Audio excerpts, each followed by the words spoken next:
Hello, I am Dr. Satyashri Devedula from Visakhapatnam. ఈరోజు topic ఏంటంటే అసలు ఏ టెస్ట్లు రెస్పిరేటరీ ప్రాబ్లమ్స్ అంటే లంగ్స్ ఉన్న ప్రాబ్లమ్స్లో అవసరము.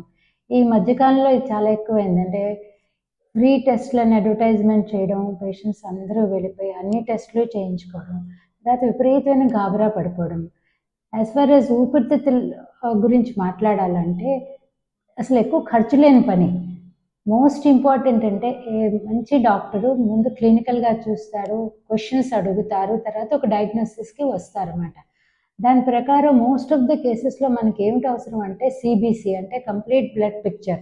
ఇందులోనే మనకి ఇన్ఫెక్షన్ ఉన్నదా, ఎలర్జీ ఉన్నదా అన్నది తెలుస్తుంది. రెండోది ఇన్ఫెక్షన్ ఒకవేళ సైన్స్ సింటమ్స్ ఉన్నది అని వస్తే నెక్స్ట్ సిఆర్పి చాలు.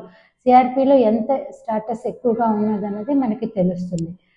మూడోది ఇన్ఫెక్షన్స్ బాగా ఉంటేనే ఎక్స్రే చెస్ట్ అవసరం. చెస్ట్ ఎక్స్రేతో మనకి చాలా బట్టి తెలిసిపోతుంది. వెంటనే సిటీ స్కాన్లు, ఎంఆర్ఐ స్కాన్లు అవసరం లేదు. Very serious cases like cancer are some interventional procedure చేసినప్పుడు అలాంటి వాటికి కొన్ని కేసెస్లోనే ఆల్మోస్ట్ నిజంగా చెప్పాలంటే ఒక 20% ఆఫ్ కేసెస్లో ఇలాంటి ఇన్వెస్టిగేషన్స్ అవసరం అన్నమాట. రేడియేషన్ కూడా ఎక్కువ ఎక్స్పోజర్ ఉంటుంది కాబట్టి ప్రతి చిన్నవాటికి ఎక్స్రేలు అండ్ మరి మించింది ఏంటంటే సిటీ స్కాన్లు, ఎంఆర్ఐ స్కాన్లు అవసరం లేదు.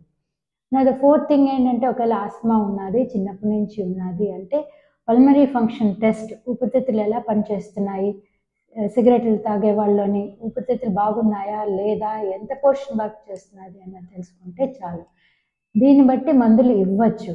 అంటే ఇప్పుడు చాలా కొత్త రకాల టెస్ట్లు అవైలబిలిటీ ఉన్నాయి. లైక్ బ్రాంకోస్కోపీ, బయాప్సీలు, సిటీ స్కాన్, గైడెడ్ బయాప్సీలు, ఇవన్నీ చాలా మంచిదే. కానీ అన్ని కేసెస్కి అవసరం లేదు. ప్రతి కేసులో మీరు A to Z టెస్టులు చేయించుకునే అవసరం లేదు. నేను చెప్పినవి ఇంపార్టెంట్ టెస్టులు చాలు. దానికి తోడు షుగరు, బీపీ ఉంటే దానికి రిలేటెడ్ టెస్టులు చేయించుకోవాలి. That's it. ఇది గమనించవలసిందిగా కోరుతున్నాను. Thank you.